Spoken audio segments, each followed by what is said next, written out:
കൊല്ലം Aryankavu excise check പോസ്റ്റിലെ ഉദ്യോഗസ്ഥർ ചരക്ക് വാഹനങ്ങളുടെ ഡ്രൈവർമാരിൽ നിന്നും കൈക്കൂലി വാങ്ങിയ സംഭവത്തിൽ 4 പേർക്ക് suspension.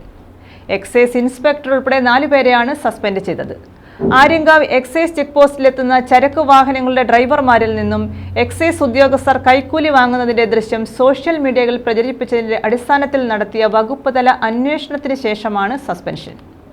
Excise inspector KR Anilkumar, preventive excise officer Ansar, civil excise ഓഫീസർമാരായ BS ബാബു, C മുഹമ്മദ് കാഹിൽ, ബഷീർ എന്നിവരെയാണ് സർവീസിൽ നിന്നും അന്വേഷണ വിധേയമായി സസ്പെൻഡ് ചെയ്തത്.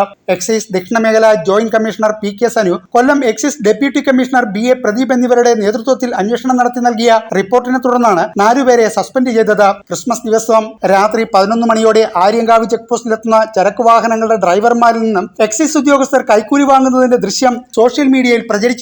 ആര്യങ്കാവ് എക്സൈസ് ചെക്ക് പോസ്റ്റിൽ 2023 ഡിസംബർ 25-ന് രാത്രിയിൽ ഡ്യൂട്ടിയിലുണ്ടായിരുന്ന മുഴുവൻ ടീമിനെയുമാണ് കൈക്കൂലി കേസിൽ സസ്പെൻഡ് ചെയ്തത്. സിവിൽ എക്സൈസ് ഓഫീസറായ BS ബാബുവാണ് ഡ്രൈവർമാരിൽ നിന്നും പണം വാങ്ങിയതെന്നും ഇത് മറ്റുള്ള ഉദ്യോഗസ്ഥർ കൂടി അറിഞ്ഞുകൊണ്ടായിരുന്നുവെന്നും സംഭവത്തിൽ കൂടുതൽ അന്വേഷണം വേണമെന്നും പ്രാഥമിക അന്വേഷണ റിപ്പോർട്ടിൽ പറയുന്നുണ്ട്.